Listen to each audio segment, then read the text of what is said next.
धार ऐतिहासिक भोजशाला में गुरुवार को साध्वी ऋतंभरा ने मां वाग्देवी के दर्शन पूजन की वैदिक मंत्रोच्चार के बीच पूजा अर्चना के दौरान केंद्रीय राज्य मंत्री सावित्री ठाकुर भी मौजूद रहीं।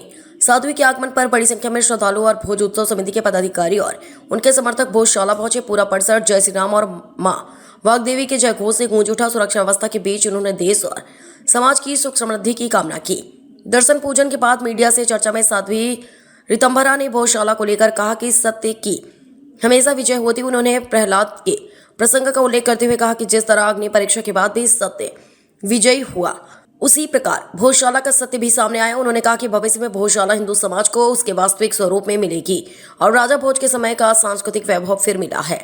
उन्होंने कहा कि इतिहास इस बात का साक्षी है कि राजा भोज पहले हुए थे और भोजशाला ज्ञान, विज्ञान, संगीत और संस्कृति का प्रमुख केंद्र रही है।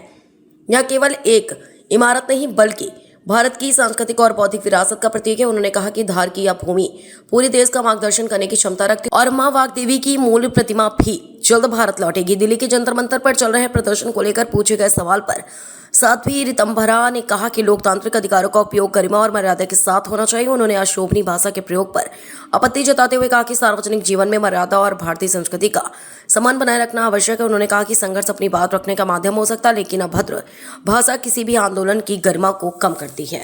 संकल्प था 2016 से आपने पूरा किया।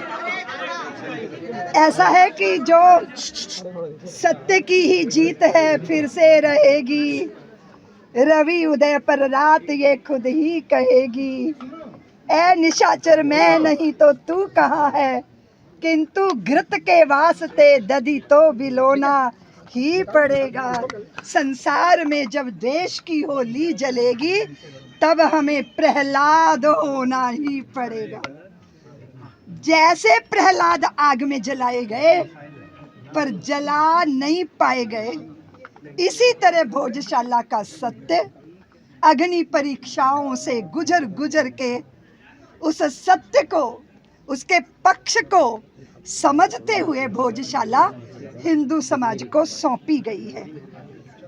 साधारण सी बुद्धि की बात है कि तथाकथित मौलाना पहले हुए थे या राजा भोज पहले हुए थे। जब राजा भोज पहले हुए थे, इतिहास कह रहा है, धार नगरी ने वो जाज्वल्यमान इतिहास भी देखा, पीड़ाजनक इतिहास भी देखा।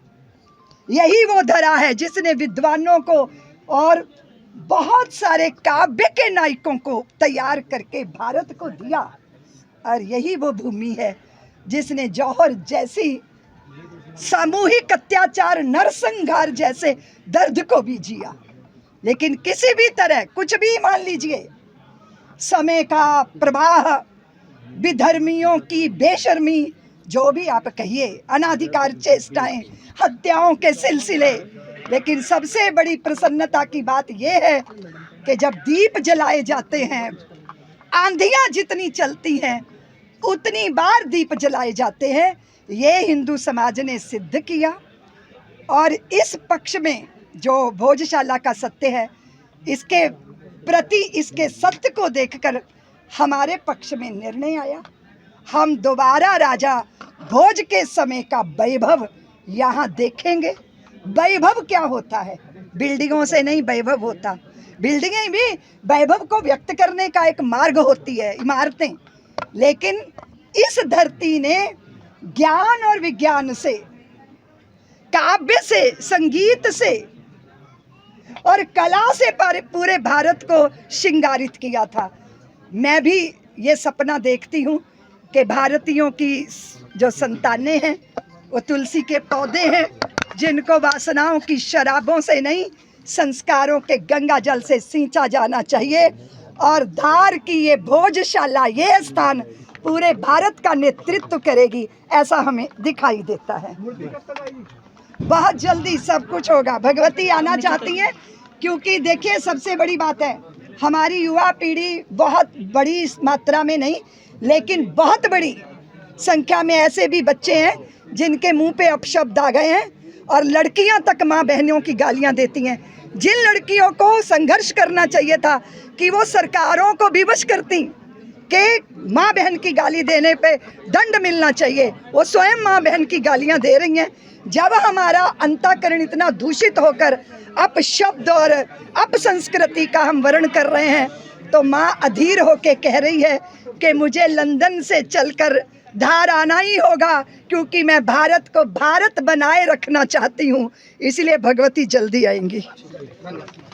रास्ता बना दीजिए प्लीज। धन्यवाद सभी लोग।